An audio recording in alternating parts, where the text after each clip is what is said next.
मैं उस दिन उस कमरे विचों आउण वालियां अजीबो-गरीब आवाज़ां सुण के डर गई सी, क्योंकि उस कमरे दी कंध अते मेरे कमरे दी कंध एक ही सी। हुण मेरा उतावलापन इन्ना वध गया सी कि मैं उत्थे जाण दा इरादा कर लिया सी। जदों कि जिहो जिहियां आवाज़ां मैं सुणियां सन, उस तों बाद उत्थे जाना बहुत वड्डी बेवकूफ़ी सी। पर पता नहीं क्यों मैं ये बेवकूफ़ी करन नूं तैयार सी। मेरा नाम राणो है। मैं अपने खानदान दी सब तो सोहनी कुड़ी सी, पर मेरी किस्मत विच जो लिखिया सी उस नूं सुण के कोई भी डर जांदा। मेरा विआह मेरे माँ बाप ने एक अमीर मुंडे नाल करवाया सी, जिस दा कपड़ियां दा कारोबार सी। ਉਹ शक्ल सूरत दा भी सुनक्खा सी ਅਤੇ ਉਸ ਦੇ ਘਰ ਵਿੱਚ ਉਸ ਤੋਂ ਬਿਨਾਂ ਹੋਰ ਕੋਈ ਵੀ ਨਹੀਂ ਸੀ। ਸਭ ਕਹਿੰਦੇ ਸਨ ਕਿ ਮੇਰੇ ਭਾਗ ਖੁੱਲ੍ਹ ਗਏ ਹਨ, ਜਦੋਂ कि मेरे भाग खुले नहीं बल्कि बर्बाद हो गए सन, क्योंकि उस इंसान नूं बिना वजह ही औरत ते हथ चुकण दा शौक सी। जिवें खाना पीना, शॉपिंग जाना, बाहर जाना, टीवी देखना एक इंसान दी जिंदगी दा हिस्सा हुंदा है, इस तरह ही अपनी पत्नी ते हथ चुकना उस दी रूटीन दा हिस्सा सी। जदों ये पहले दिन मेरे नाल होया तां मैनूं पता नहीं सी कि हुण ये सब कुछ मेरी जिंदगी का हिस्सा बन जाएगा। मेरे माँ बाप इस दुनिया तो जा चुके सन। मेरे विआह नूं 8 महीने हो चुके सन। मेरा पेका घर खत्म हो चुकिया सी। हुण मेरे कोल होर कोई ऑप्शन नहीं सी। रोज़ मेरा पति मेरे उपर हथ चुकदा मैनूं तकलीफ विच छड्ड के अपने कंमां विच रुझ जांदा। मैं रोंदी रहिंदी अते मेरियां चिक्कां सुणन वाला मेरे इलावा होर कोई भी नहीं सी। मैनू अपनी जिंदगी नाल नफरत हो गई सी। भला ये भी कोई जिंदगी सी? जो सोचिया सी उस तरह का कुछ भी नहीं हो रहा सी।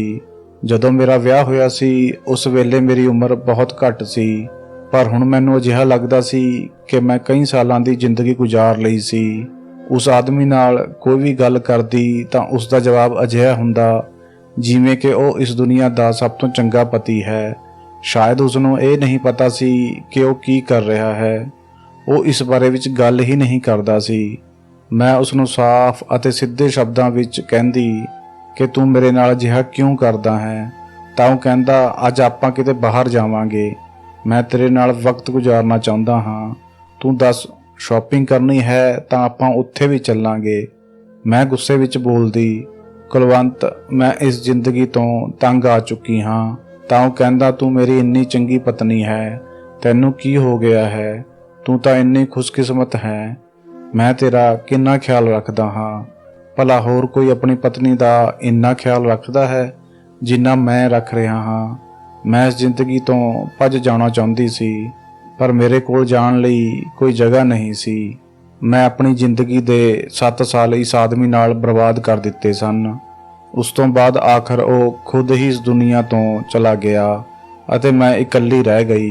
पर बाद विच पता चलिया कि उसकी जायदाद संभालण वाले बहुत लोग सन। उसके भाई अते कुछ रिश्तेदार भी सन जिन्हां दा हिस्सा सी। मैनूं लगदा सी कि सब कुछ मैनूं मिल जावेगा। इन्ना कुछ सहण तो बाद मेरा इन्ना हक तां बनदा सी, पर वो लोग इन्ने बुरे भी नहीं सन। उन्होंने मेरा छोटा जिहा हिस्सा तय कर दिता अते कहा कि हर महीने तैनूं कुछ पैसे मिलते रहणगे अते तेरा सारा खर्चा भी असीं ही चुकांगे, क्योंकि असीं अपने भाई नूं जाणदे सी। तूं उसदे नाल समां गुजारिया है, तेरा हिस्सा बनदा है। जेकर तूं उसदे बच्चे दी मां बनण वाली हुंदी तां फिर असीं तैनूं होर भी हिस्सा दिंदे। मैं उसदे बच्चे दी मां बनण वाली सी, पर उसने मेरे ते रोज़ हथ चुकिया अते वो औलाद भी इस दुनिया विच आउण तो पहलां ही जा चुकी सी। पर मैं उसदे घर विच नहीं रह सकदी सी, क्योंकि उसका घर तां बहुत वड्डा सी अते वो लोग मेरे लई इस घर नूं कदे भी नहीं छड्डदे। इसलिए उन्होंने मैनूं कहा कि मैं किराए दे घर विच चली जावां अते किराया भी उही लोग देणगे। मैनूं एक घर मिल गया सी। ये पठानकोट दा इलाका सी।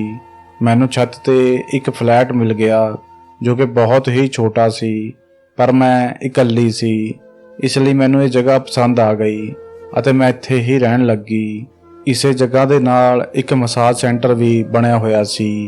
मैनूं लग्या कि शायद मैनूं उत्थे जाके गल करनी चाहिदी है ਤਾਂ ਜੋ ਮੈਨੂੰ ਕੋਈ ਨੌਕਰੀ ਮਿਲ ਜਾਵੇ। ਉਹਨਾਂ ਨੇ ਬਾਹਰ ਇਸ਼ਤਿਹਾਰ ਵੀ ਲਗਾਇਆ ਹੋਇਆ ਸੀ ਅਤੇ ਇੱਥੇ ਸਿਰਫ ਔਰਤਾਂ ਹੀ ਕੰਮ ਕਰਦੀਆਂ ਸਨ। ਇਸ ਲਈ ਮੈਨੂੰ ਆਪਣੇ ਲਈ ਇਹ ਜਗ੍ਹਾ ਠੀਕ ਲੱਗ ਰਹੀ ਸੀ। ਇਸ ਲਈ ਮੈਂ ਵੀ ਗਈ ਅਤੇ ਮੈਨੂੰ ਪੁੱਛਿਆ ਗਿਆ ਕਿ ਮੈਨੂੰ ਕੀ ਆਉਂਦਾ ਹੈ। ਮੈਂ ਕਿਹਾ ਕਿ ਕੋਈ ਵੀ ਕੰਮ ਕਰ ਲਵਾਂਗੀ, ਸਫਾਈ ਵਗੈਰਾ ਵੀ ਕਰ ਲਿਆ ਕਰਾਂਗੀ, ਕਿਉਂਕਿ ਮੈਂ ਆਪਣੇ ਲਈ ਕੁਝ ਪੈਸੇ ਕਮਾਉਣਾ ਚਾਹੁੰਦੀ ਸੀ। ਪਰ ਉਹਨਾਂ ਨੇ ਮੈਨੂੰ ਰਿਜੈਕਟ ਕਰ ਦਿੱਤਾ ਅਤੇ ਇੱਕ ਹੀ ਕਮਰੇ ਵਿੱਚੋਂ ਵਾਪਸ ਭੇਜ ਦਿੱਤਾ। ਮੇਰੀ ਜ਼ਿੰਦਗੀ ਵਿੱਚ ਇੱਕ ਹੀ ਸਹੇਲੀ ਸੀ ਜੋ ਵਿਦੇਸ਼ ਵਿੱਚ ਰਹਿੰਦੀ ਸੀ। ਕਦੇ-ਕਦੇ ਉਸ ਨਾਲ ਗੱਲ ਹੋ ਜਾਂਦੀ। ਮੈਂ ਉਸ ਨੂੰ ਦੱਸਿਆ ਕਿ ਅਜਿਹਾ ਹੋਇਆ ਹੈ। ਉਸਨੇ ਕਿਹਾ, ਜਦੋਂ ਤੈਨੂੰ ਪੈਸੇ ਮਿਲ ਰਹੇ ਹਨ ਤਾਂ ਕੰਮ ਕਰਨ ਦੀ ਕੀ ਜ਼ਰੂਰਤ ਹੈ, ਸਭ ਕੁਝ ਠੀਕ ਹੋ ਜਾਵੇਗਾ। ਮੈਂ ਵੀ ਕਿਹਾ ਕਿ ਹਾਂ, ਪਰ ਜੇਕਰ ਉਹਨਾਂ ਲੋਕਾਂ ਨੇ ਕਦੇ ਮੈਨੂੰ ਖਰਚਾ ਦੇਣਾ ਬੰਦ ਕਰ ਦਿੱਤਾ ਤਾਂ? ਮੇਰੀ ਸਹੇਲੀ ਨੇ ਕਿਹਾ ਕਿ ਉਹ ਅਜਿਹਾ ਨਹੀਂ ਕਰਨਗੇ। ਤੂੰ ਉਹਨਾਂ ਦੇ ਸਵਰਗਵਾਸੀ ਭਾਈ ਦੀ ਵਿਧਵਾ ਹੈ, ਤੇਰਾ ਹੱਕ ਬਣਦਾ ਹੈ। ਜੇਕਰ ਉਹਨਾਂ ਨੇ ਅਜਿਹਾ ਕੀਤਾ ਤਾਂ ਫਿਰ ਤੂੰ ਉਹਨਾਂ ਉੱਪਰ ਕੇਸ ਕਰ ਦਈਂ। ਮੈਂ ਤੇਰਾ ਸਾਥ ਦੇਵਾਂਗੀ। ਮੇਰੇ ਕੋਲ ਗਵਾਉਣ ਲਈ ਕੁਝ ਵੀ ਨਹੀਂ ਸੀ। ਮੇਰੇ ਪਤੀ ਨੇ ਮੈਨੂੰ ਉਹ ਸਦਮੇ ਦਿੱਤੇ ਸਨ। ਉਹ ਹਾਲੇ ਵੀ ਮੇਰੇ ਸੁਪਨਿਆਂ ਵਿੱਚ ਆਉਂਦਾ ਸੀ ਅਤੇ ਮੈਨੂੰ ਅਜਿਹਾ ਲੱਗਦਾ ਸੀ ਕਿ ਜੋ ਕੁਝ ਉਹ ਮੇਰੇ ਨਾਲ ਜ਼ਿੰਦਗੀ ਵਿੱਚ ਕਰਦਾ ਰਿਹਾ ਹੈ, ਉਹ ਸੁਪਨਿਆਂ ਵਿੱਚ ਵੀ ਕਰ ਰਿਹਾ ਸੀ। ਮੈਨੂੰ ਤਕਲੀਫ ਦੇ ਰਿਹਾ ਸੀ, ਮੇਰੇ ਉੱਪਰ ਹੱਥ ਚੁੱਕਦਾ ਸੀ। ਸਭ ਕੁਝ ਰੁਟੀਨ ਅਨੁਸਾਰ ਚੱਲ ਰਿਹਾ ਸੀ, ਜਦੋਂ ਅਚਾਨਕ ਹੀ ਕੁਝ ਅਜੀਬ ਹੋਣ ਲੱਗਿਆ ਅਤੇ ਇਸ ਦੇ ਬਾਰੇ ਵਿੱਚ ਮੈਂ ਜਾਣ ਕੇ ਹੈਰਾਨ ਰਹਿ ਗਈ, ਕਿਉਂਕਿ ਇੱਕ ਰਾਤ ਮੈਂ ਆਪਣੇ ਕਮਰੇ ਵਿੱਚ ਸੋ ਰਹੀ ਸੀ ਜਦੋਂ ਮੈਂ ਕੁਝ ਅਜੀਬ ਆਵਾਜ਼ਾਂ ਸੁਣੀਆਂ। ਮੈਂ ਉਸ ਆਵਾਜ਼ ਨੂੰ ਸੁਣਦੇ ਹੀ ਪਹਿਚਾਨ ਗਈ ਸੀ। ਮੈਨੂੰ ਇਸ ਘਰ ਵਿੱਚ ਆਏ ਹੋਏ ਇਹ ਦੂਜਾ ਹਫ਼ਤਾ ਸੀ। ਮੈਂ ਉੱਠ ਬੈਠੀ ਅਤੇ ਆਵਾਜ਼ਾਂ ਨੂੰ ਗੌਰ ਨਾਲ ਸੁਣਨ ਲੱਗੀ। ਮੈਨੂੰ ਇਹ ਸਮਝਣ ਵਿੱਚ ਕੁਝ ਹੀ ਪਲ ਲੱਗੇ ਕਿ ਇਹ ਆਵਾਜ਼ ਉਸ ਮਸਾਜ ਸੈਂਟਰ ਤੋਂ ਆ ਰਹੀ ਸੀ, ਪਰ ਇਸ ਵੇਲੇ ਉੱਥੇ ਕੌਣ ਹੋ ਸਕਦਾ ਸੀ? ਕੁਝ ਦੇਰ ਤੱਕ ਮੈਂ ਉਹ ਆਵਾਜ਼ ਸੁਣਦੀ ਰਹੀ ਅਤੇ ਫਿਰ ਉਹ ਆਵਾਜ਼ ਆਉਣਾ ਬੰਦ ਹੋ ਗਈ। ਮੈਂ ਸੋ ਗਈ, ਪਰ ਇਸ ਗੱਲ ਨੂੰ ਨਹੀਂ ਭੁੱਲੀ ਸੀ ਕਿ ਇਹ ਆਵਾਜ਼ਾਂ ਕਿਸੇ ਔਰਤ ਦੀਆਂ ਸਨ ਜੋ ਦਰਦ ਨਾਲ ਚੀਕ ਰਹੀ ਸੀ, ਰੋ ਰਹੀ ਸੀ, ਅਤੇ ਉਹ ਵੀ ਬਹੁਤ ਬੁਰੀ ਤਰ੍ਹਾਂ। ਅਜਿਹੀ ਆਵਾਜ਼ ਨੂੰ ਭਲਾ ਕੌਣ ਨਜ਼ਰਅੰਦਾਜ਼ ਕਰ ਸਕਦਾ ਹੈ? ਜਾਂ ਫਿਰ ਸ਼ਾਇਦ ਮੈਂ ਅਜਿਹਾ ਸੋਚਦੀ ਸੀ। ਸਵੇਰੇ ਦੇਖਿਆ ਤਾਂ ਉਹਨਾਂ ਦੇ ਬੋਰਡ ਤੇ ਲਿਖਿਆ ਸੀ 24 ਘੰਟੇ ਸਰਵਿਸ ਦਿੱਤੀ ਜਾਂਦੀ ਹੈ। ਇਹ ਗੱਲ ਵੀ ਬਹੁਤ ਅਜੀਬ ਸੀ। ਇੱਕ ਮਸਾਜ ਸੈਂਟਰ ਜਿੱਥੇ 24 ਘੰਟੇ ਸਰਵਿਸ ਦਿੱਤੀ ਜਾਂਦੀ ਹੈ। 24 ਘੰਟੇ ਦਾ ਮਤਲਬ ਕਿ ਰਾਤ ਨੂੰ ਵੀ। ਪਰ ਸ਼ਾਇਦ ਇਹ ਗੱਲ ਇੰਨੀ ਵੀ ਬੁਰੀ ਨਹੀਂ ਸੀ, ਕਿਉਂਕਿ ਲੋਕ ਪੈਸਾ ਕਮਾਉਣ ਲਈ ਕੁਝ ਵੀ ਕਰ ਸਕਦੇ ਹਨ। ਪਰ ਉਹ ਆਵਾਜ਼ ਆਖਰ ਕਿਸ ਦੀ ਸੀ? ਉੱਥੇ ਅਜਿਹਾ ਵੀ ਕੀ ਸੀ ਕਿ ਰੋਣ ਧੋਣ ਦੀਆਂ ਆਵਾਜ਼ਾਂ ਆਉਂਦੀਆਂ? ਮੈਂ ਉੱਥੇ ਕੰਮ ਦੀ ਤਲਾਸ਼ ਵਿੱਚ ਚਲੀ ਗਈ ਸੀ। ਵੈਸੇ ਉੱਥੇ ਜਾਣ ਦੀ ਮੇਰੀ ਔਕਾਤ ਨਹੀਂ ਸੀ, ਕਿਉਂਕਿ ਉਹਨਾਂ ਦੇ ਰੇਟ ਬਹੁਤ ਜ਼ਿਆਦਾ ਸਨ ਅਤੇ ਮੈਂ ਬਹਾਨਾ ਬਣਾ ਕੇ ਵੀ ਉੱਥੇ ਨਹੀਂ ਜਾ ਸਕਦੀ ਸੀ ਕਿ ਮੈਂ ਆਪਣਾ ਸ਼ੱਕ ਦੂਰ ਕਰਨ ਲਈ ਸਭ ਕੁਝ ਕਰਾਂ। ਮੈਨੂੰ ਲੱਗਿਆ ਕਿ ਸ਼ਾਇਦ ਮੇਰਾ ਇਹ ਵਹਿਮ ਹੈ ਅਤੇ ਮੈਂ ਇਸ ਬਾਰੇ ਵਿੱਚ ਸੋਚਣਾ ਛੱਡ ਦਿੱਤਾ। ਇਸ ਦੌਰਾਨ ਮੇਰੀ ਜ਼ਿੰਦਗੀ ਵਿੱਚ ਇੱਕ ਹੋਰ ਤੂਫਾਨ ਆ ਚੁੱਕਿਆ ਸੀ ਜਿਸ ਨਾਲ ਮੈਨੂੰ ਲੜਨਾ ਸੀ, ਅਤੇ ਉਹ ਇਹ ਸੀ ਕਿ ਮੇਰੇ ਪਤੀ ਦੇ ਰਿਸ਼ਤੇਦਾਰਾਂ ਨੇ ਮੇਰੇ ਪੈਸੇ ਬਿਲਕੁਲ ਹੀ ਅੱਧੇ ਕਰ ਦਿੱਤੇ ਸਨ। ਉਹ ਮੈਨੂੰ ਕਹਿਣ ਲੱਗੇ ਕਿ ਤੂੰ ਇਕੱਲੀ ਹੈ, ਤੂੰ ਇੰਨੇ ਸਾਰੇ ਪੈਸਿਆਂ ਦਾ ਕੀ ਕਰਨਾ ਹੈ, ਜਦੋਂ ਕਿ ਉਹਨਾਂ ਨੂੰ ਪਤਾ ਸੀ ਕਿ ਮੈਂ ਕਿਰਾਏ ਦੇ ਘਰ ਵਿੱਚ ਰਹਿੰਦੀ ਹਾਂ ਅਤੇ ਜੇਕਰ ਮੈਂ ਇਕੱਲੀ ਔਰਤ ਵੀ ਸੀ ਤਾਂ ਵੀ ਘਰ ਵਿੱਚ ਹਜ਼ਾਰਾਂ ਚੀਜ਼ਾਂ ਹੁੰਦੀਆਂ ਹਨ ਜਿਨ੍ਹਾਂ ਦੇ ਬਗੈਰ ਤੁਸੀਂ ਘਰ ਨਹੀਂ ਚਲਾ ਸਕਦੇ। ਜ਼ਾਹਿਰ ਹੈ ਉਹਨਾਂ ਲੋਕਾਂ ਨੂੰ ਮੇਰੇ ਨਾਲ ਕੀ ਲੈਣਾ ਦੇਣਾ ਸੀ। ਉਹਨਾਂ ਦਾ ਭਾਈ ਇਸ ਦੁਨੀਆ ਤੋਂ ਚਲਾ ਗਿਆ ਅਤੇ ਉਹ ਆਪਣੇ ਭਾਈ ਨੂੰ ਵੀ ਚੰਗਾ ਨਹੀਂ ਸਮਝਦੇ ਸਨ। ਉਹ ਵੀ ਚੰਗਾ ਇਨਸਾਨ ਨਹੀਂ ਸੀ। ਤਾਂ ਫਿਰ ਮੈਂ ਤਾਂ ਉਹਨਾਂ ਲਈ ਖਾਮਖਾ ਇੱਕ ਮੁਸੀਬਤ ਸੀ। ਅਤੇ ਇਹ ਗੱਲ ਵੀ ਆਪਣੀ ਜਗ੍ਹਾ ਸੀ ਕਿ ਮੇਰੇ ਕੋਲ ਉਹਨਾਂ ਦੇ ਭਾਈ ਦੀ ਕੋਈ ਨਿਸ਼ਾਨੀ ਨਹੀਂ ਸੀ, ਕੋਈ ਔਲਾਦ ਨਹੀਂ ਸੀ। ਮੇਰੀ ਉਮਰ ਸਿਰਫ 30 ਸਾਲ ਹੋਈ ਸੀ।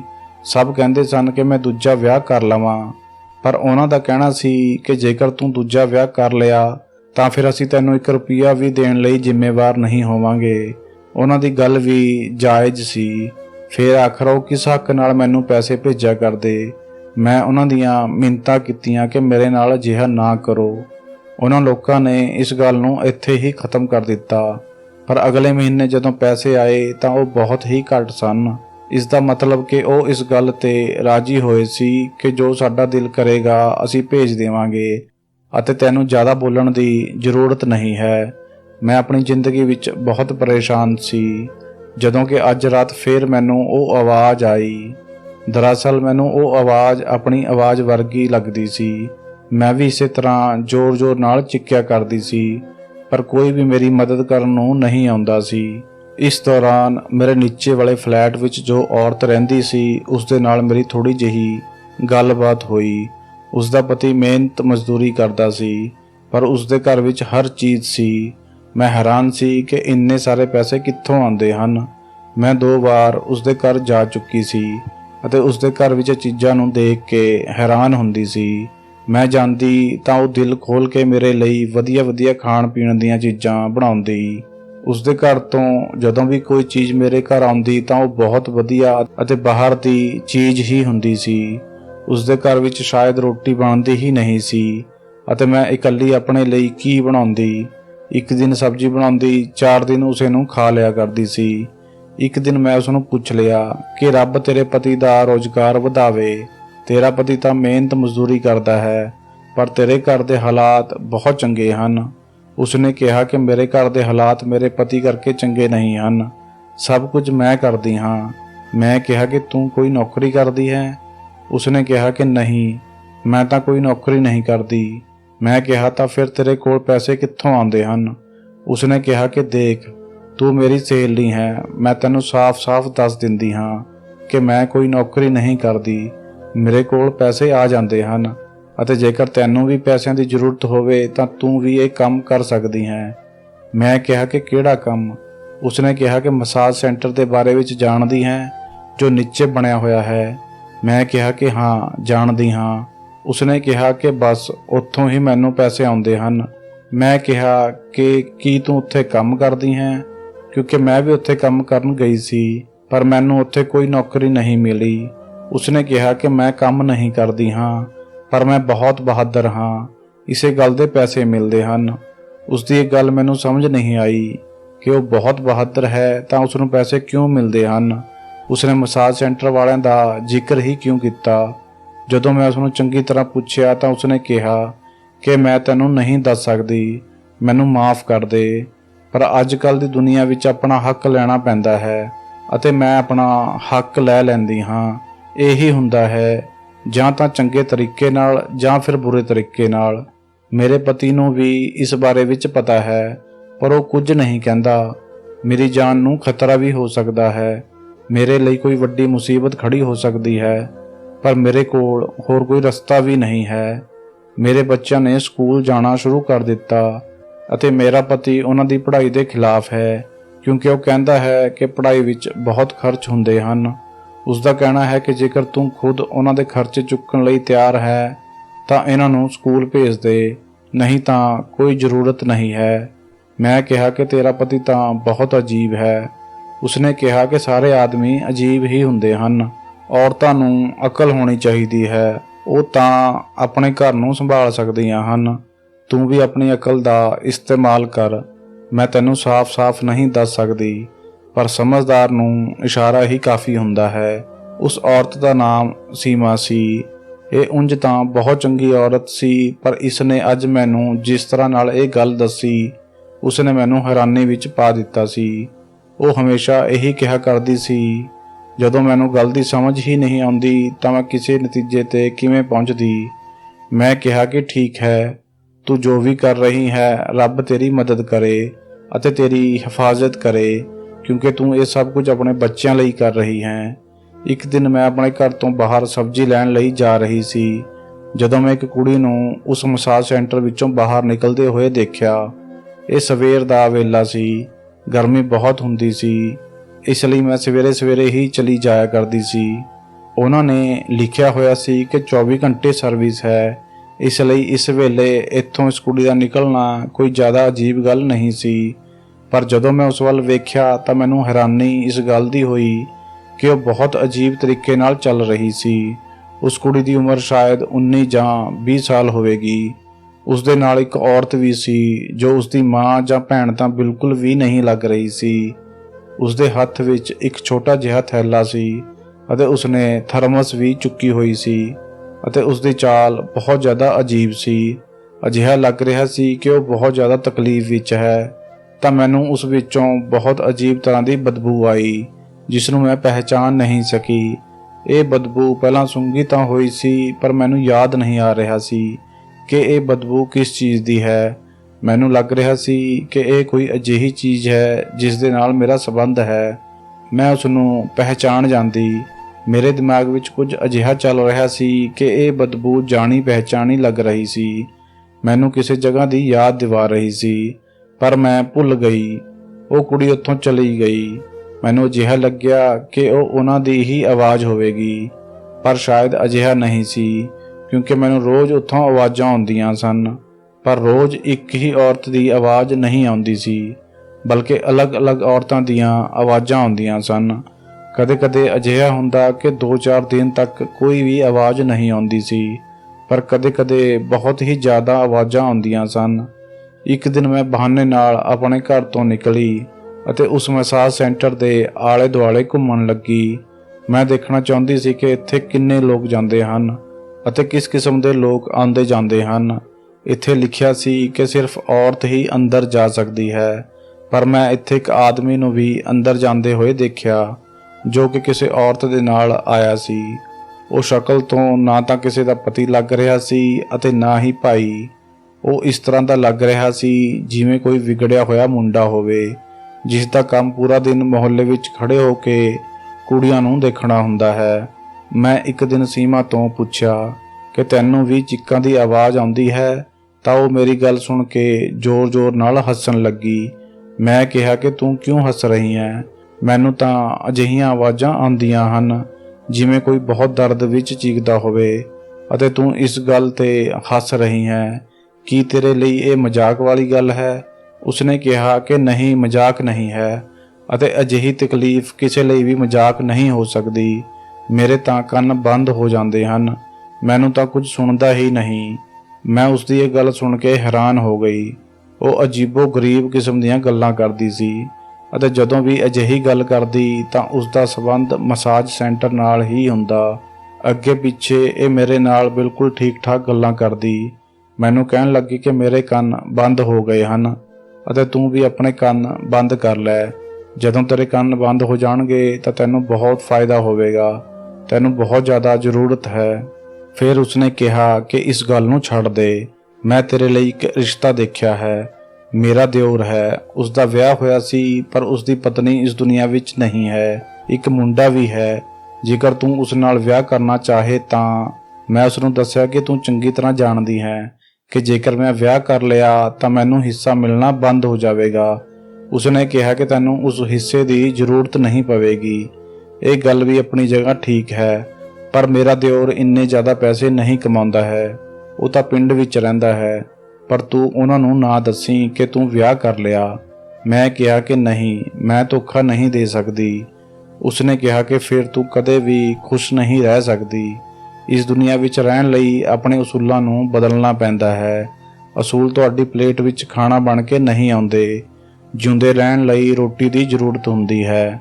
ਨਾਲ ਜੋ ਪੇਟ ਲੱਗਿਆ ਹੋਇਆ ਹੈ ਇਹ ਰੋਟੀ ਮੰਗਦਾ ਹੈ, ਅਤੇ ਇਸ ਨੂੰ ਰੋਟੀ ਦੇਣ ਲਈ ਇਨਸਾਨ ਨੂੰ ਕਦੇ-ਕਦੇ ਪੁੱਠੀਆਂ ਸਿੱਧੀਆਂ ਹਰਕਤਾਂ ਕਰਨੀਆਂ ਪੈਂਦੀਆਂ ਹਨ। ਮੈਂ ਉਸ ਨੂੰ ਕਿਹਾ ਕਿ ਮੈਨੂੰ ਤੇਰੀ ਕੋਈ ਵੀ ਗੱਲ ਸਮਝ ਨਹੀਂ ਆਉਂਦੀ। ਉਸਨੇ ਕਿਹਾ ਕਿ ਫਿਕਰ ਨਾ ਕਰ, ਤੈਨੂੰ ਵੀ ਇੱਕ ਦਿਨ ਸਮਝ ਆ ਜਾਵੇਗੀ। ਇੱਥੇ ਜੋ ਕੁਝ ਵੀ ਹੋ ਰਿਹਾ ਸੀ ਉਹ ਹੱਦ ਤੋਂ ਜ਼ਿਆਦਾ ਅਜੀਬ ਸੀ। ਇਸ ਮਸਾਜ ਸੈਂਟਰ ਤੋਂ ਜੋ ਵੀ ਔਰਤ ਬਾਹਰ ਨਿਕਲਦੀ ਅਜੀਬ ਹਾਲਤ ਵਿੱਚ ਹੁੰਦੀ ਸੀ।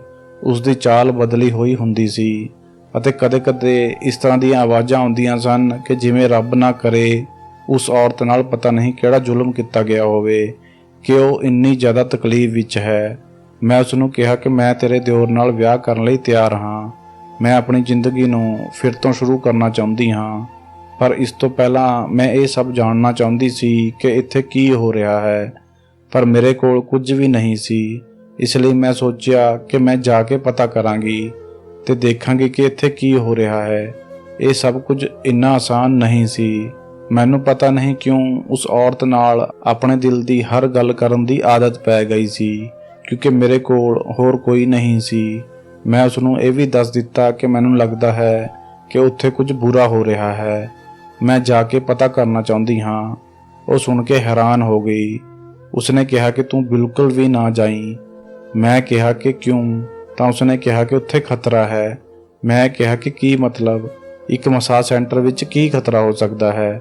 ਅਤੇ ਜੇਕਰ ਤੈਨੂੰ ਮੇਰੀ ਫਿਕਰ ਹੈ ਤਾਂ ਤੂੰ ਪੂਰੀ ਗੱਲ ਕਿਉਂ ਨਹੀਂ ਦੱਸਦੀ? ਉਸਨੇ ਕਿਹਾ ਕਿ ਮੈਂ ਤੈਨੂੰ ਇਹ ਗੱਲ ਨਹੀਂ ਦੱਸ ਸਕਦੀ ਕਿਉਂਕਿ ਤੇਰੇ ਨਾਲੋਂ ਜ਼ਿਆਦਾ ਮੈਨੂੰ ਆਪਣੇ ਬੱਚਿਆਂ ਦੀ ਫਿਕਰ ਹੈ। ਪਰ ਮੈਂ ਤੈਨੂੰ ਇੰਨਾ ਹੀ ਕਹਾਂਗੀ ਕਿ ਤੂੰ ਉੱਥੇ ਨਾ ਜਾਈਂ। ਇਸ ਨੀਅਤ ਨਾਲ ਤਾਂ ਬਿਲਕੁਲ ਵੀ ਨਾ ਜਾਈਂ ਕਿ ਤੂੰ ਉੱਥੇ ਜਾ ਕੇ ਪਤਾ ਕਰਨਾ ਹੈ ਕਿ ਉੱਥੇ ਕੀ ਹੋ ਰਿਹਾ ਹੈ। ਪਰ ਜੇਕਰ ਤੂੰ ਜਾਣਾ ਚਾਹੁੰਦੀ ਹੈ ਤਾਂ ਜਾ ਸਕਦੀ ਹੈ, ਪਰ ਆਪਣੀ ਜ਼ੁਬਾਨ ਬੰਦ ਰੱਖੀਂ। ਇਹ ਚੰਗੀ ਜਗ੍ਹਾ ਨਹੀਂ ਹੈ। ਮੈਂ ਕਿਹਾ ਤੇਰੀਆਂ ਗੱਲਾਂ ਸੁਣ ਕੇ ਮੈਂ ਪਰੇਸ਼ਾਨ ਹੋ ਗਈ ਹਾਂ। ਮੈਂ ਆਪਣਾ ਸ਼ੱਕ ਦੂਰ ਕਰਨਾ ਹੈ, ਇਸ ਲਈ ਮੈਂ ਜ਼ਰੂਰ ਜਾਵਾਂਗੀ। ਮੇਰੇ ਕੋਲ ਕੁਝ ਪੈਸੇ ਵੀ ਸਨ। ਮੈਂ ਅਗਲੇ ਹੀ ਦਿਨ ਉੱਥੇ ਜਾਣ ਦਾ ਸੋਚ ਲਿਆ। ਮੈਂ ਅੰਦਰ ਗਈ ਤਾਂ ਸਾਹਮਣੇ ਇੱਕ ਔਰਤ ਬੈਠੀ ਸੀ। ਮੈਂ ਕਿਹਾ ਕਿ ਮੈਨੂੰ ਮਸਾਜ ਕਰਵਾਉਣੀ ਹੈ। ਮੈਨੂੰ ਲੱਗਿਆ ਉਹ ਮੈਨੂੰ ਕੋਈ ਫਾਈਲ ਬਣਾਏਗੀ ਕਿ ਤੁਹਾਨੂੰ ਕਿਹੜੀ ਮਸਾਜ ਕਰਵਾਉਣੀ ਹੈ, ਕਿਸ ਤੇਲ ਨਾਲ ਕਰਵਾਉਣੀ ਹੈ, ਕਿੰਨੀ ਦੇਰ ਲਈ ਕਰਵਾਉਣੀ ਹੈ। ਪਰ ਉਸਨੇ ਮੈਨੂੰ ਕਿਹਾ ਕਿ ਠੀਕ ਹੈ, ਤੁਸੀਂ ਸਾਹਮਣੇ ਵਾਲੇ ਕਮਰੇ ਵਿੱਚ ਜਾਓ, ਥੋੜੀ ਦੇਰ ਬਾਅਦ ਤੁਹਾਨੂੰ ਬੁਲਾ ਲਿਆ ਜਾਵੇਗਾ। ਮੈਂ ਹੈਰਾਨ ਸੀ ਕਿ ਇਹਨਾਂ ਲੋਕਾਂ ਨੂੰ ਇਹ ਕੰਮ ਨਹੀਂ ਆਉਂਦਾ ਸੀ ਅਤੇ ਜਾਂ ਫਿਰ ਝੂਠ ਬੋਲ ਕੇ ਇੱਥੇ ਕੁਝ ਹੋਰ ਹੀ ਕਰ ਰਹੇ ਸਨ। ਮੇਰੇ ਦਿਮਾਗ ਵਿੱਚ ਸੀਮਾ ਦੀਆਂ ਗੱਲਾਂ ਘੁੰਮ ਰਹੀਆਂ ਸਨ। ਉਸਨੇ ਮੈਨੂੰ ਬਹੁਤ ਗੰਭੀਰਤਾ ਨਾਲ ਕਿਹਾ ਸੀ ਕਿ ਤੂੰ ਉੱਥੇ ਨਾ ਜਾਈਂ। ਮੈਨੂੰ ਇਹ ਗੱਲ ਸਮਝ ਨਹੀਂ ਆ ਰਹੀ ਸੀ। ਮੈਂ ਇੱਕ ਕਮਰੇ ਵਿੱਚ ਬੈਠ ਗਈ ਅਤੇ ਮੈਨੂੰ ਉੱਥੇ ਬੈਠੇ 1 ਘੰਟਾ ਗੁਜ਼ਰ ਚੁੱਕਿਆ ਸੀ। ਨਾ ਤਾਂ ਕੋਈ ਅੰਦਰ ਆ ਰਿਹਾ ਸੀ ਅਤੇ ਨਾ ਹੀ ਕੋਈ ਮੈਨੂੰ ਬੁਲਾ ਰਿਹਾ ਸੀ। ਥੋੜੀ ਦੇਰ ਬਾਅਦ ਮੈਨੂੰ ਫਿਰ ਉਹੀ ਆਵਾਜ਼ਾਂ ਆਉਣ ਲੱਗੀਆਂ। ਇਹ ਆਵਾਜ਼ ਬਹੁਤ ਨੇੜਿਓਂ ਆ ਰਹੀ ਸੀ। ਇਸ ਦਾ ਮਤਲਬ ਕਿ ਮੇਰਾ ਅੰਦਾਜ਼ਾ ਗਲਤ ਨਹੀਂ ਸੀ। ਇਹ ਆਵਾਜ਼ਾਂ ਇੱਥੋਂ ਹੀ ਆ ਰਹੀਆਂ ਸਨ, ਪਰ ਮੈਨੂੰ ਇਹ ਲੋਕ ਇੱਥੇ ਬਿਠਾ ਕੇ ਭੁੱਲ ਗਏ ਸਨ। ਮੈਂ ਸੋਚਿਆ ਕਿ ਮੈਂ ਖੁਦ ਹੀ ਜਾ ਕੇ ਦੇਖ ਲੈਂਦੀ ਹਾਂ। ਫਿਰ ਜਿਵੇਂ ਹੀ ਮੈਂ ਦਰਵਾਜ਼ੇ ਵੱਲ ਵਧੀ ਤਾਂ ਮੇਰੇ ਪੈਰਾਂ ਥੱਲੋਂ ਜ਼ਮੀਨ ਨਿਕਲ ਗਈ ਕਿਉਂਕਿ ਦਰਵਾਜ਼ਾ ਤਾਂ ਬਾਹਰ ਤੋਂ ਬੰਦ ਸੀ। ਇਹ ਕੀ ਤਰੀਕਾ ਹੈ? ਜੇਕਰ ਕੋਈ ਇੱਥੇ ਮਸਾਜ ਕਰਵਾਉਣ ਆਉਂਦਾ ਹੈ ਤਾਂ ਕਿ ਉਸ ਨੂੰ ਕੈਦ ਕਰ ਦਿੰਦੇ ਹਨ? ਮੇਰੇ ਹੱਥ ਪੈਰ ਕੰਬਣ ਲੱਗੇ ਅਤੇ ਮੈਂ ਬਹੁਤ ਡਰ ਗਈ। ਪਰ ਉਹਨਾਂ ਨੂੰ ਕੀ ਪਤਾ ਕਿ ਮੈਂ ਇੱਥੇ ਕੀ ਕਰਨ ਆਈ ਸੀ? ਕੀ ਉਹਨਾਂ ਨੇ ਮੈਨੂੰ ਕੁਝ ਕਹਿੰਦੇ ਹੋਏ ਸੁਣ ਲਿਆ ਸੀ? ਥੋੜੀ ਦੇਰ ਬਾਅਦ ਦਰਵਾਜ਼ੇ ਤੇ ਹਲਚਲ ਹੋਈ ਅਤੇ ਦਰਵਾਜ਼ਾ ਖੁੱਲ੍ਹ ਗਿਆ ਅਤੇ ਉੱਥੇ ਇੱਕ ਔਰਤ ਆਈ ਅਤੇ ਉਸਨੇ ਕਿਹਾ ਕਿ ਅੱਜ ਮਸਾਜ ਸੈਂਟਰ ਬੰਦ ਹੈ, ਤੁਸੀਂ ਵਾਪਸ ਜਾਓ। ਮੈਂ ਹੈਰਾਨ ਸੀ ਕਿ ਉਂਝ ਤਾਂ ਇਹ ਲੋਕ ਦਿਨ ਰਾਤ ਇਹੀ ਕੰਮ ਕਰ ਰਹੇ ਸਨ ਅਤੇ ਮੈਨੂੰ ਕਹਿ ਰਹੇ ਸਨ ਕਿ ਤੁਸੀਂ ਵਾਪਸ ਚਲੇ ਜਾਓ। ਮੈਂ ਕਿਹਾ ਕਿ ਠੀਕ ਹੈ ਅਤੇ ਉਹ ਔਰਤ ਉੱਥੋਂ ਵਾਪਸ ਚਲੀ ਗਈ। ਪਰ ਮੈਂ ਉੱਥੋਂ ਬਾਹਰ ਜਾਣ ਦੀ ਬਜਾਏ ਅੰਦਰ ਹੀ ਕਿਸੇ ਕਮਰੇ ਵਿੱਚ ਚਲੀ ਗਈ। ਕਮਰੇ ਨੂੰ ਦੇਖਿਆ ਤਾਂ ਮੈਂ ਹੈਰਾਨ ਰਹਿ ਗਈ। ਕਮਰਾ ਅਜਿਹਾ ਲੱਗ ਰਿਹਾ ਸੀ ਜਿਵੇਂ ਕਿਸੇ ਹਸਪਤਾਲ ਦਾ ਕਮਰਾ ਹੈ, ਪਰ ਸ਼ਾਇਦ ਮਸਾਜ ਦੇ ਕਮਰੇ ਵੀ ਇਸੇ ਤਰ੍ਹਾਂ ਦੇ ਹੁੰਦੇ ਹਨ। ਉੱਥੇ ਵੀ ਇੱਕ ਬੈੱਡ ਤੇ ਲਾਈਟ ਦੀ ਜ਼ਰੂਰਤ ਤਾਂ ਹੁੰਦੀ ਹੋਵੇਗੀ। ਦੂਜੇ ਕਮਰੇ ਵਿੱਚ ਗਈ ਤਾਂ ਮੇਰਾ ਸ਼ੱਕ ਯਕੀਨ ਵਿੱਚ ਬਦਲ ਗਿਆ ਕਿਉਂਕਿ ਇੱਥੇ ਦਵਾਈਆਂ ਪਈਆਂ ਸਨ। ਅਤੇ ਫਿਰ ਕਮਰੇ ਵਿੱਚ ਗਈ ਤਾਂ ਮੇਰੇ ਪੈਰਾਂ ਥੱਲੋਂ ਜ਼ਮੀਨ ਨਿਕਲ ਗਈ। ਉਸ ਕਮਰੇ ਵਿੱਚ ਕੁਝ ਲੋਕ ਵੀ ਸਨ। ਉਹਨਾਂ ਨੇ ਮੈਨੂੰ ਦੇਖ ਲਿਆ ਅਤੇ ਮੈਂ ਉਹਨਾਂ ਨੂੰ ਉਹ ਕੰਮ ਕਰਦੇ ਦੇਖ ਲਿਆ ਜੋ ਇੱਥੇ ਕਰਦੇ ਸਨ। ਮੈਂ ਉੱਥੇ ਤੋਂ ਭੱਜ ਗਈ ਜਿਵੇਂ ਮੇਰੀ ਮੌਤ ਮੇਰੇ ਪਿੱਛੇ ਪਈ ਹੋਵੇ ਅਤੇ ਭੱਜ ਕੇ ਸਿੱਧਾ ਆਪਣੇ ਫਲੈਟ ਵਿੱਚ ਆ ਗਈ। ਉਹਨਾਂ ਨੂੰ ਇਹ ਲੱਗਿਆ ਕਿ ਮੈਂ ਸੜਕ ਤੋਂ ਭੱਜ ਗਈ ਹਾਂ, ਪਰ ਮੈਂ ਤਾਂ ਉੱਪਰ ਆ ਗਈ ਸੀ ਅਤੇ ਉਹਨਾਂ ਨੂੰ ਪਤਾ ਹੀ ਨਹੀਂ ਸੀ ਕਿ ਮੈਂ ਉੱਪਰ ਵਾਲੇ ਫਲੈਟ ਵਿੱਚ ਰਹਿੰਦੀ ਹਾਂ। ਮੇਰੇ ਹੱਥ ਪੈਰ ਕੰਬ ਰਹੇ ਸਨ ਅਤੇ ਮੈਨੂੰ ਬਹੁਤ ਪਸੀਨਾ ਆ ਰਿਹਾ ਸੀ। ਮੈਂ ਬਹੁਤ ਜ਼ਿਆਦਾ ਡਰੀ ਹੋਈ ਸੀ। ਉਹ ਲੋਕ ਮੇਰੀ ਜਾਨ ਲੈ ਲੈਂਦੇ। ਮੈਂ ਇਹ ਗੱਲ ਸੀਮਾ ਨੂੰ ਦੱਸ ਦਿੱਤੀ ਤੇ ਉਸ ਦਾ ਹੱਥ ਫੜ ਕੇ ਆਪਣੇ ਘਰ ਲੈ ਆਈ। ਮੈਂ ਕਿਹਾ ਕਿ ਕਿਸੇ ਨੂੰ ਨਾ ਦੱਸੀ ਕਿ ਮੈਂ ਉੱਥੇ ਗਈ ਸੀ। ਉਸਨੇ ਕਿਹਾ ਕਿ ਬੇਵਕੂਫ, ਤੈਨੂੰ ਉੱਥੇ ਨਹੀਂ ਜਾਣਾ ਚਾਹੀਦਾ ਸੀ ਕਿਉਂਕਿ ਇੱਕ ਵਾਰ ਮੈਂ ਵੀ ਇਸੇ ਤਰ੍ਹਾਂ ਆਵਾਜ਼ ਸੁਣੀ ਸੀ ਅਤੇ ਉੱਥੇ ਜਾ ਕੇ ਝੂਠ ਬੋਲ ਦਿੱਤਾ ਸੀ ਕਿ ਮੈਨੂੰ ਪਤਾ ਹੈ ਤੁਸੀਂ ਕੀ ਕਰ ਰਹੇ ਹੋ। ਮੇਰਾ ਭਾਈ ਪੁਲਿਸ ਵਿੱਚ ਹੈ, ਇਸ ਲਈ ਉਹ ਲੋਕ ਮੇਰਾ ਮੂੰਹ ਬੰਦ ਰੱਖਣ ਲਈ ਮੈਨੂੰ ਰਿਸ਼ਵਤ ਦਿੰਦੇ ਹਨ। ਮੈਨੂੰ ਹਰ ਮਹੀਨੇ ਪੈਸੇ ਦਿੰਦੇ ਹਨ। ਉਹਨਾਂ ਦੇ ਦਿੱਤੇ ਹੋਏ ਪੈਸੇ ਨਾਲ ਹੀ ਮੈਂ ਆਪਣੇ ਬੱਚਿਆਂ ਨੂੰ ਪੜ੍ਹਾਈ ਕਰਵਾਉਂਦੀ ਹਾਂ। ਪਰ ਤੂੰ ਉੱਥੇ ਜਾ ਕੇ ਸਭ ਕੁਝ ਦੇਖ ਲਿਆ ਜੋ ਤੈਨੂੰ ਨਹੀਂ ਦੇਖਣਾ ਚਾਹੀਦਾ ਸੀ। ਮੈਂ ਕਿਹਾ ਕਿ ਹੁਣ ਮੇਰੇ ਨਾਲ ਕੀ ਹੋਵੇਗਾ? ਕੀ ਤੂੰ ਮੇਰੀ ਮਦਦ ਕਰ ਸਕਦੀ ਹੈ? ਉਸਨੇ ਕਿਹਾ ਕਿ ਨਹੀਂ, ਕਿਉਂਕਿ ਮੇਰੇ ਭਾਈ ਨੂੰ ਤਾਂ ਇਸ ਬਾਰੇ ਪਤਾ ਹੀ ਨਹੀਂ ਜੇਕਰ ਉਸ ਨੂੰ ਪਤਾ ਲੱਗ ਗਿਆ ਤਾਂ ਉਹ ਵੀ ਆਪਣੀ ਕਮਾਈ ਵਿੱਚ ਲੱਗ ਜਾਵੇਗਾ ਅਤੇ ਉਹ ਤੈਨੂੰ ਬਚਾ ਨਹੀਂ ਪਾਵੇਗਾ। ਇਹ ਲੋਕ ਇੱਥੇ ਗਲਤ ਕੰਮ ਕਰ ਰਹੇ ਹਨ। ਕੋਈ ਮਸਾਜ ਸੈਂਟਰ ਨਹੀਂ ਹੈ, ਬਲਕਿ ਔਰਤਾਂ ਦਾ ਅਬੋਰਸ਼ਨ ਕੀਤਾ ਜਾਂਦਾ ਹੈ, ਜੋ ਗਲਤ ਤਰੀਕੇ ਨਾਲ ਹੁੰਦਾ ਹੈ। ਉਸ ਦਿਨ ਤੂੰ ਜੋ ਕੁੜੀ ਦੇਖੀ ਜਿਸ ਦੇ ਬਾਰੇ ਵਿੱਚ ਦੱਸ ਰਹੀ ਸੀ, ਕਿ ਤੈਨੂੰ ਉਸ ਨੂੰ ਦੇਖ ਕੇ ਇੰਜ ਨਹੀਂ ਲੱਗਿਆ ਜਿਵੇਂ ਉਹ ਕਿਸੇ ਹਸਪਤਾਲ ਵਿੱਚੋਂ ਨਿਕਲ ਰਹੀ ਹੋਵੇ? ਨਹੀਂ ਤਾਂ ਮਸਾਜ ਸੈਂਟਰ ਵਿੱਚ ਕੋਈ ਕੰਬਲ ਅਤੇ ਥਰਮਸ ਲੈ ਕੇ ਕਿਉਂ ਆਵੇਗਾ? ਜਿਸ ਖੁਸ਼ਬੂ ਦੀ ਤੂੰ ਗੱਲ ਕਰ ਰਹੀ ਸੀ ਉਹ ਖੁਸ਼ਬੂ ਹਸਪਤਾਲ ਵਿੱਚੋਂ ਹੀ ਆਉਂਦੀ ਹੈ। ਇੱਥੇ ਪੁੱਠੀਆਂ ਸਿੱਧੀਆਂ ਹਰਕਤਾਂ ਹੁੰਦੀਆਂ ਹਨ। ਇਹ ਸਭ ਨੂੰ ਰਿਸ਼ਵਤ ਦਿੰਦੇ ਹਨ ਤਾਂ ਜੋ ਕੋਈ ਇਹਨਾਂ ਨੂੰ ਫੜ ਨਾ ਸਕੇ। ਹੁਣ ਮੈਂ ਤੈਨੂੰ ਇਹ ਹੀ ਸਲਾਹ ਦੇਵਾਂਗੀ ਕਿ ਤੂੰ ਇੱਥੋਂ ਚਲੀ ਜਾ। ਮੈਂ ਬਹੁਤ ਡਰੀ ਹੋਈ ਸੀ। ਉਸਨੇ ਮੈਨੂੰ ਕੁਝ ਪੈਸੇ ਦਿੱਤੇ ਅਤੇ ਕਿਹਾ ਕਿ ਇੱਥੋਂ ਚਲੀ ਜਾ, ਅਤੇ ਮੈਂ ਕਿਸੇ ਹੋਰ ਜਗ੍ਹਾ ਆ ਕੇ ਰਹਿਣ ਲੱਗੀ। 20 ਦਿਨ ਬਾਅਦ ਉਹ ਆਪਣੇ ਦਿਓਰ ਨਾਲ ਆਈ ਅਤੇ ਮੇਰਾ ਵਿਆਹ ਆਪਣੇ ਦਿਓਰ ਨਾਲ ਕਰਵਾ ਦਿੱਤਾ, ਜੋ ਪਿੰਡ ਵਿੱਚ ਹੀ ਰਹਿੰਦਾ ਸੀ, ਅਤੇ ਹੁਣ ਮੈਂ ਵੀ ਉਸ ਪਿੰਡ ਵਿੱਚ ਰਹਿੰਦੀ ਹਾਂ। ਮੈਂ ਤਾਂ ਉੱਥੋਂ ਬਚ ਗਈ, ਪਰ ਉੱਥੇ ਅੱਜ ਵੀ ਪੁੱਠੇ ਸਿੱਧੇ ਕੰਮ ਹੁੰਦੇ ਹਨ, ਪਰ ਮੈਂ ਕੁਝ ਨਹੀਂ ਕਰ ਸਕਦੀ ਸੀ। ਮੈਂ ਆਪ ਕਮਜ਼ੋਰ ਸੀ ਅਤੇ ਮੇਰਾ ਸਾਥ ਦੇਣ ਵਾਲਾ ਵੀ ਕੋਈ ਨਹੀਂ ਸੀ, ਅਤੇ ਇਸ ਗੱਲ ਨੂੰ ਇੱਥੇ ਹੀ ਛੱਡ ਦਿੱਤਾ ਅਤੇ ਇਸ ਨਤੀਜੇ ਤੇ ਪਹੁੰਚੀ ਕਿ ਜੇਕਰ ਤੁਸੀਂ ਕਮਜ਼ੋਰ ਹੋ ਅਤੇ ਤੁਹਾਡੇ ਹੱਥ ਵਿੱਚ ਤਾਕਤ ਨਹੀਂ ਹੈ ਤਾਂ ਤੁਸੀਂ ਕਿਸੇ ਦਾ ਕੁਝ ਨਹੀਂ ਵਿਗਾੜ ਸਕਦੇ। ਮੈਂ ਤਾਂ ਆਪਣੇ ਲਈ ਵੀ ਕੁਝ ਨਹੀਂ ਕਰ ਸਕੀ, ਪਰ ਦੁਆ ਕਰਦੀ ਹਾਂ ਕਿ ਉਹਨਾਂ ਲੋਕਾਂ ਦੇ ਅੰਦਰ ਵੀ ਚੰਗੀ ਭਾਵਨਾ ਆਵੇ ਅਤੇ ਉਹ ਇਹ ਕੰਮ ਛੱਡ ਦੇਣ ਅਤੇ ਸਭ ਕੁਝ ਖਤਮ ਹੋ ਜਾਵੇ। ਕੁਝ ਸਮੇਂ ਬਾਅਦ ਪਤਾ ਲੱਗਿਆ ਕਿ ਉੱਥੇ ਛਾਪਾ ਪੈ ਗਿਆ ਸੀ। ਇੱਕ ਨਵਾਂ ਕਮਿਸ਼ਨਰ ਆਇਆ ਸੀ ਜਿਸ ਨੇ ਉਹਨਾਂ ਲੋਕਾਂ ਨੂੰ ਗ੍ਰਿਫਤਾਰ ਕਰ ਲਿਆ। ਹੁਣ ਉੱਥੇ ਅਜਿਹਾ ਕੁਝ ਵੀ ਨਹੀਂ ਹੁੰਦਾ ਹੈ। ਪਰਮਾਤਮਾ ਸਾਨੂੰ ਸਭ ਨੂੰ ਸਹੀ ਰਸਤਾ ਦਿਖਾਵੇ ਅਤੇ ਅਜਿਹੇ ਲੋਕਾਂ ਨੂੰ ਵੀ ਅਤੇ ਉਹਨਾਂ ਕੁੜੀਆਂ ਨੂੰ ਵੀ ਜੋ ਆਪਣੇ ਮਾਂ-ਬਾਪ ਦੀ ਇੱਜ਼ਤ ਨੂੰ ਖਰਾਬ ਕਰਨ ਤੋਂ ਪਹਿਲਾਂ ਇੱਕ ਵਾਰ ਵੀ ਨਹੀਂ ਸੋਚਦੀਆਂ ਅਤੇ ਫਿਰ ਉਸ ਤੋਂ ਬਾਅਦ ਆਪਣੀ ਇੱਜ਼ਤ ਨੂੰ ਬਚਾਉਣ ਲਈ ਇਸ ਤਰ੍ਹਾਂ ਦੇ ਕੰਮ ਕਰਦੀਆਂ ਹਨ। ਤਾਂ ਦੋਸਤੋ, ਇਹ ਸੀ ਸਾਡੀ ਅੱਜ ਦੀ ਕਹਾਣੀ। ਉਮੀਦ ਕਰਦਾ ਹਾਂ ਕਿ ਤੁਹਾਨੂੰ ਪਸੰਦ ਆਈ ਹੋਵੇਗੀ। ਤੁਹਾਡਾ ਕੀ ਕਹਿਣਾ ਹੈ ਇਸ ਕਹਾਣੀ ਦੇ ਬਾਰੇ ਵਿੱਚ ਕਮੈਂਟ ਕਰਕੇ ਸਾਨੂੰ ਜ਼ਰੂਰ ਦੱਸਿਓ। ਵੀਡੀਓ ਨੂੰ ਲਾਈਕ, ਸ਼ੇਅਰ ਅਤੇ ਚੈਨਲ ਨੂੰ ਸਬਸਕ੍ਰਾਈਬ ਕਰਨਾ ਨਾ ਭੁੱਲਿਓ। ਮਿਲਦੇ ਹਾਂ ਅਗਲੀ ਵੀਡੀਓ ਵਿੱਚ। ਤਦ ਤੱਕ ਲਈ ਧੰਨਵਾਦ।